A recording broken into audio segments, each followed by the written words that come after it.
Welcome to the market alert for Wednesday the 17th of May 2017. So yesterday afternoon the market was sideways in the pre-market session. You can see that here just before the open, not a big range at all. So as ever the market was starting off quiet. We had a sell signal which you see is filled there. The market comes back and we get a buy signal, then we had the news, then the market dipped lower. So nothing unusual about this, because that's what we've had with this sort of range bound market for a while. But then something happens that we actually get some volatility coming back into the market. Now again, watch this price bar, very important type of price action. I keep going on about this. You'll see the market come off the lows and the volume build, and this type of price action is indicative of prices following moving higher. Comes off the low, the volumes increase substantially, they're buying the market, and then we all know what happened here. We got a buy signal and we saw the market move back to the upside there, to the scalp level, and then continue higher as well. So before, they don't want the market down, they want the market up. They've got to keep the illusion alive that all is well in the economy, when we know it's simply not the case. And also yesterday the UK reporting inflation of 2.7%. That's what the Bank of England actually want, even though they have to submit a report to the Chancellor. But inflation is what the central banks need in order to help mitigate some of the debt that they've actually printed. It's not about you or I, it's about the central banks being able to offset some of that debt that they've got on the books.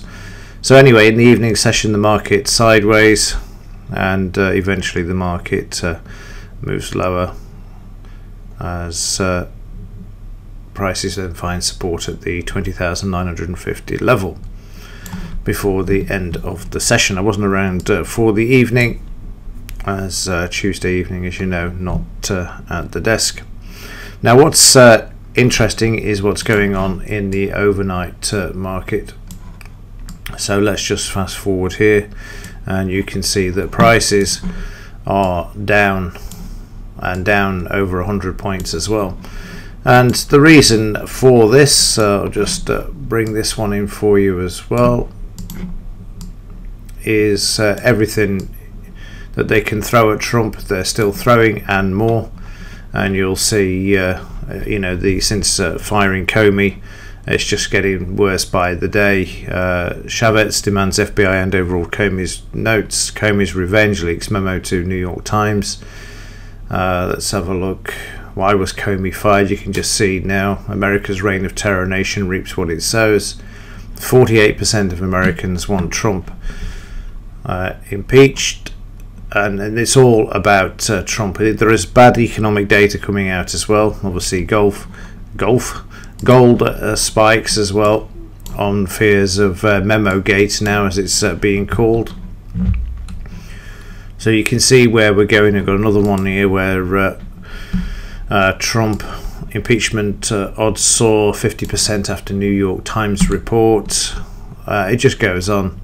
This is an interesting one as well, nothing to do with the markets, but it's quite fascinating that this hasn't made the mainstream. That murdered DNC staffer Seth Rich shared 44,053 Democratic emails with WikiLeaks, and the reason it's not being reported is because it buries the mainstream narrative that Trump has been in bed with the Russians, when all of the emails that were leaked apparently and allegedly came from this chap who is no longer with us, to WikiLeaks, which then damaged Clinton's campaign. Another one here which is economic, which is also interesting as well. US government officials admit GDP inflation measurements are incorrect. Well, what a surprise. Go back to 10 years ago in my market alerts and you'll see exactly what I said there. None of the figures are correct, or they're let's put it this way, they're not exactly the truth, but they may be close to some sort of real figure that's made to look better than it actually is. This is also an interesting one here as well. We'll just look at this one in a bit more detail. Dollar slumps to 6-month lows as stocks do something they haven't done since 1969. And this is the article. A great video here, and I'll just fast forward this. Let me just stop that for a second. Let me just give you the main thrust of this as well, which is here. Anyone get the feeling? We are 45 seconds into this clip, and what I'll do, let me just fast forward to around here so you can actually see. It's just a bit, there we go.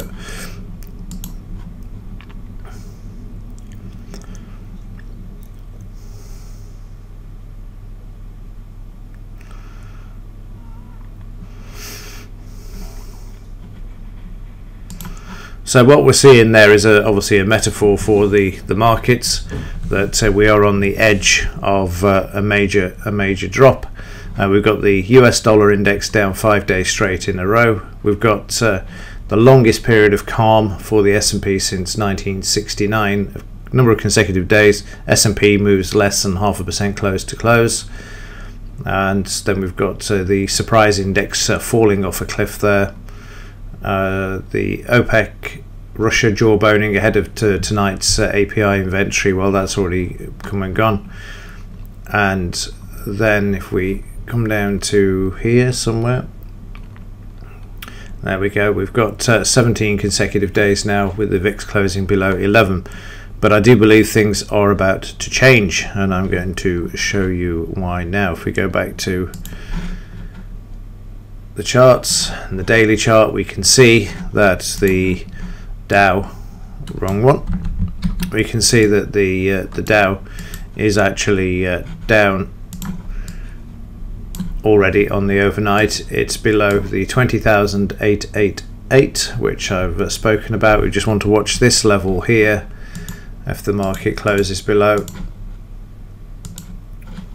which is going to be 20,794. Also notice that the market came up to the 76% from the high and then reversed back up, failed, and now is moving lower. So this area here is the one to keep an eye on, certainly in the pre-market session. The question is to verify whether this is going to be a genuine move to the downside, and the backdrop is everything I've just shown you is going to be interesting. Or are the plunge team going to come in like they did on the 25th of August 2014? The market alert is still on YouTube, where we had a 1,000-point drop in the Dow before, and then we saw 1,000 points within the first 10 minutes of the market opening being brought back. But there's no doubts about it, things are starting to hot up now. This is, for me, my money, this is the top for this market. Any rebound back we can measure using the 76% retracements, and every time the market's come back to these levels it has failed, which again is a clue that there are problems afoot. I'll just delete the 62%, and again if you look here you will see that the market closes above on this stage, barely closes on low volume, and then we see the market gap up as Macron wins, and then we're back down. So you've got this constant pattern of coming back up and going down, coming up and then coming down. So what we're looking for now is the market to actually break this level here through, and then we'll be on our way. But I would expect a pickup in volatility, certainly, given what's happening on the overnight market. And again, you can see there you've got prices down over 100 points on the overnight at the moment. Bit of support coming in there, and it is going to take something, I believe, of a geopolitical nature or impeachment of Trump or something to come out to send these markets lower, because that one is outside of the control of the Federal Reserve, as the panic will then sort of take hold. So let's have a look at the implied volatility before we do that, let's have a look, see what news we've got out today. There's only the crude oil inventories. They're out at the usual time of 3:30. They say the high impact, but as I've said on many occasions in the market alert, that has become more of a medium impact news item, not reacting too well. See what the market does in the pre-market session, and then we can take a view as to regards to how much influence these figures are going to have. They're going to use them if they can to bring the market back if the market continues lower in the pre-market session, that's for sure. And then finally, let's have a look at the implied volatility figures for yesterday.